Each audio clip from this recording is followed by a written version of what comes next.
I spoke to a friend of mine who'd done adventures.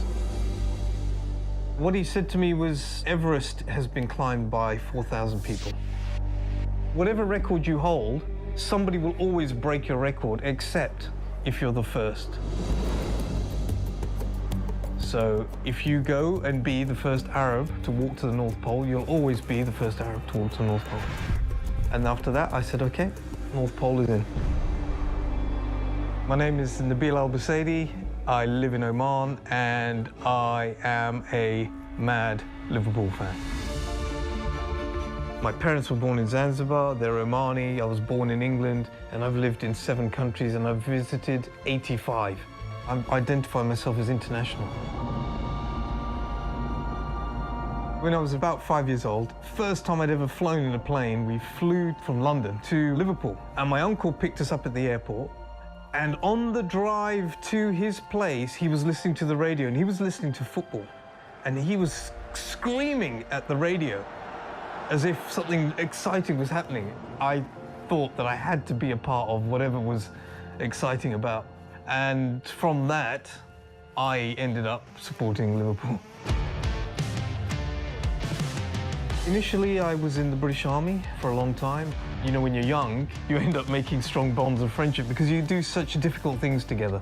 So it was a very important time in my life because it was very formative. It was very eventful. Doing the same repetitive job has no interest for me. I've also worked in aviation, and for a long period I was living as an adventurer. I'm the first Arab to walk to the magnetic North Pole, and it was one of the most transformative experiences of my life.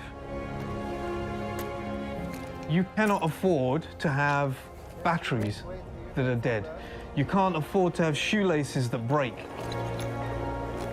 The fact that you have to take absolute control of everything, and you have absolute zero tolerance for failure, because if you get something wrong, you die. I also rowed across the Atlantic. I was the first Arab to row across an ocean, and as much as I thought the North Pole was the hardest thing I'd ever done in my life, I would rather go to the North Pole 7 times than row an ocean again.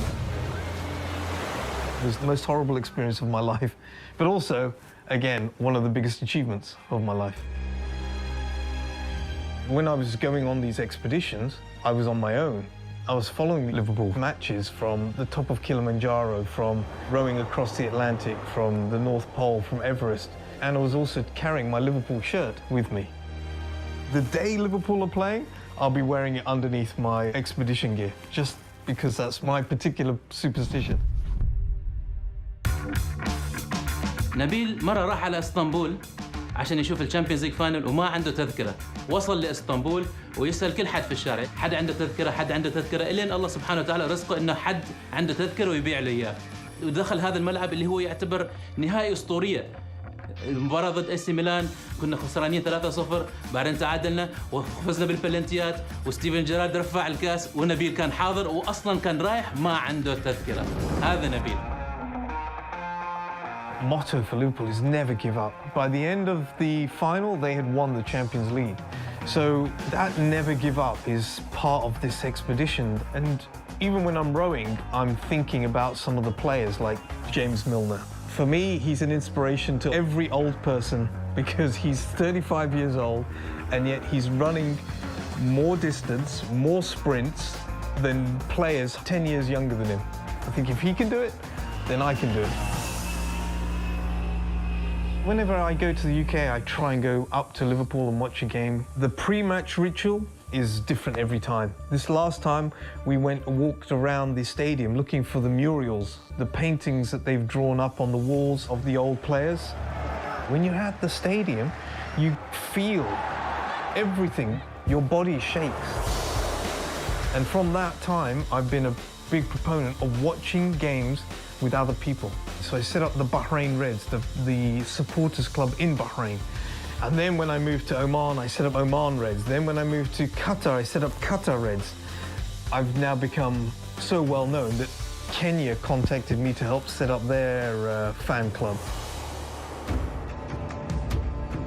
In my life, I've worn a lot of different hats, metaphorically speaking and also physically, from the British Army to the mountaineering to the expeditions, all the way to the Liverpool hats that I have behind me. Everyone signed it. I think one of the things about wearing hats anchors you to that community. I'll be wearing a Liverpool hat and I'll see a guy who's wearing a Liverpool shirt and we'll recognize each other and we'll gravitate towards each other. And as the Liverpool motto says, you'll never walk alone, which is probably why I've been part of all these groups and communities all my life.